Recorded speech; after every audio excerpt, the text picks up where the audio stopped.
Assalamualaikum warahmatullahi wabarakatuh. Kembali lagi di mata kuliah Audit Sektor Publik, di mana kita akan membahas tentang proses audit pada sektor publik ya.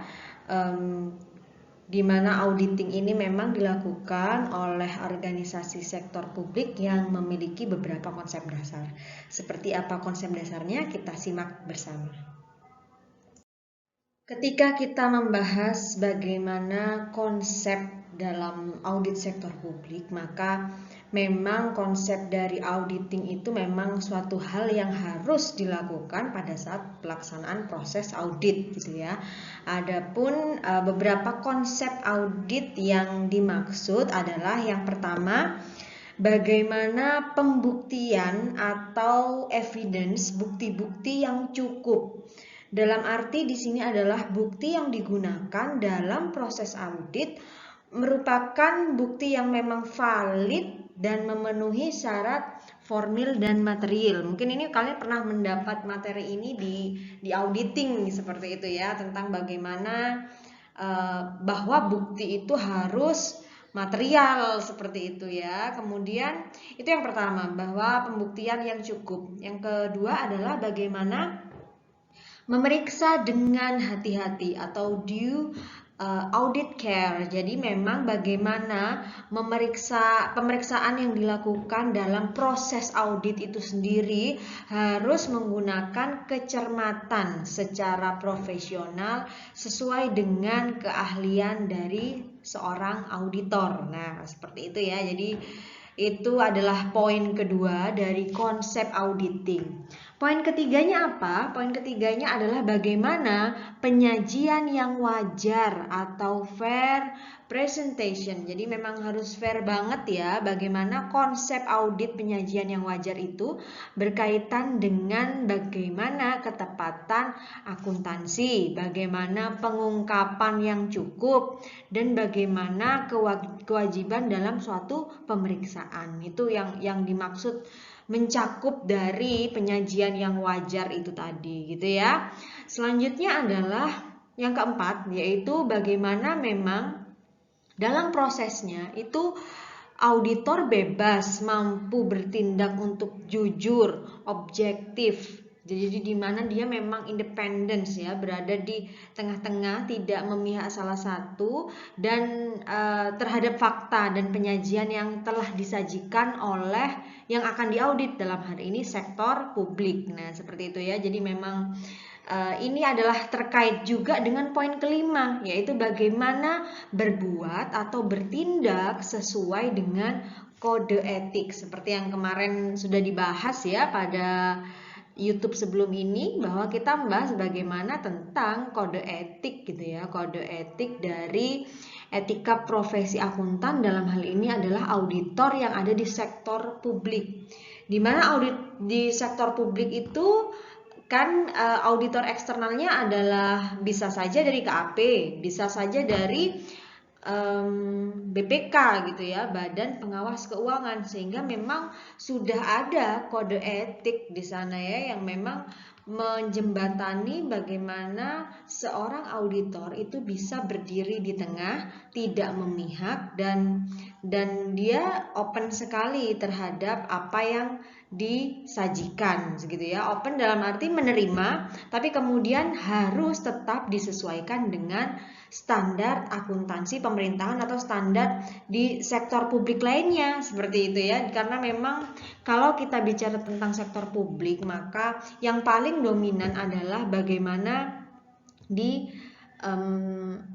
akuntansi pemerintahan, seperti itu ya, sehingga ini memang inline dengan apa yang terjadi di sektor publik, karena memang pemerintahan salah satu bagian dari sektor publik. Selain itu mungkin yayasan gitu ya, kemudian apalagi partai ya, kemarin sudah kita pernah cerita bahwa partai itu termasuk ya, sehingga dana-dananya pun harus dilakukan audit sektor publik. Nah, tahapan konsepsi inilah ya, dari 5 konsepsi yang yang saya ceritakan ini adalah memang yang memegang peranan penting ya ketika akan dilakukan sebuah audit sektor publik, terutama di bagian prosesnya seperti itu. Nah, selanjutnya kita akan cerita lagi nih lebih banyak tentang proses audit yang memang terdiri dari 3 langkah besar, yaitu perencanaan, pelaksanaan, dan pelaporan. Jadi langkah ini memang langkah yang harus dilakukan pada audit, pada proses audit sektor publik. Dimana kalau kita lihat di sini ya, penyekatnya adalah yang pertama itu di tahapan perencanaan. Ini akan kita bahas di minggu selanjutnya ya, pada pertemuan selanjutnya, yaitu tentang bagaimana deskripsi sistem akuntansi keuangan sektor publik, bagaimana penyusunan tujuan dan lingkup audit, bagaimana cara menilai resiko dan sampai pada rencana audit. Itu adalah tahapan yang pertama ya, yaitu perencanaan audit. Kemudian kedua adalah pelaksanaan ya. Pelaksanaan bagaimana pengembangan program audit. Apakah SPI-nya berjalan baik atau buruk? Jika baik seperti apa? Jika buruk maka direkomendasi akhirnya menjadi sebuah rekomendasi ya, maka seharusnya seperti apa, dan dilakukan akhirnya prosedur analitik pengujian substantif. Jika baik maka tetap bersandar pada pengendalian internal dengan pengujian substantif. Kemudian barulah di pelaporan itu adalah bagaimana melakukan kertas kerja ya, melakukan review terhadap kertas kerja, kesimpulan, dan muncullah analisa hasil audit. Yang laporan itu memang tidak cukup di sini saja sebenarnya. Beberapa literatur itu menjelaskan bahwa perlu yang namanya tindak lanjut gitu ya. Setelah proses yang dilalui dari awal hingga akhir seperti itu ya. Sehingga apa? Kemudian apa gitu ya. Setelah dilakukan ada pelaporan, kemudian tindak lanjutnya apa? Nah, tindak lanjut itu juga memegang peranan penting sehingga akan dibahas juga pada perkuliahan kita, yaitu audit sektor publik, tentang bagaimana seharusnya menindaklanjuti gitu ya atas hasil analisa dari audit itu sendiri, audit sektor publiknya.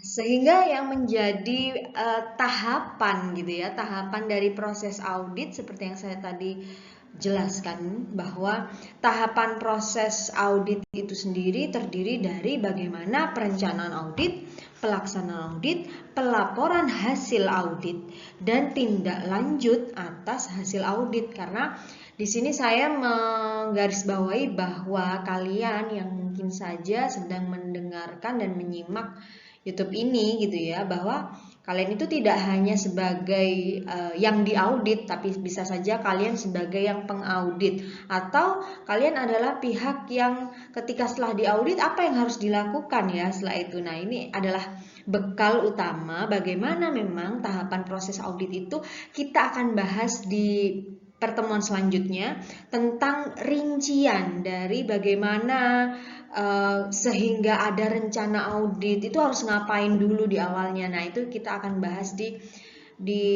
YouTube selanjutnya seperti itu ya. Jadi bagaimana perencanaan audit, pelaksanaan audit, pelaporan hasil audit, dan tindak lanjut hasil audit itu akan dijelaskan pada YouTube selanjutnya. Seperti itu. Itu saja terkait bagaimana proses audit sektor publik, yang pasti akan kita lihat perbedaan yang mendasar di setiap tahapannya.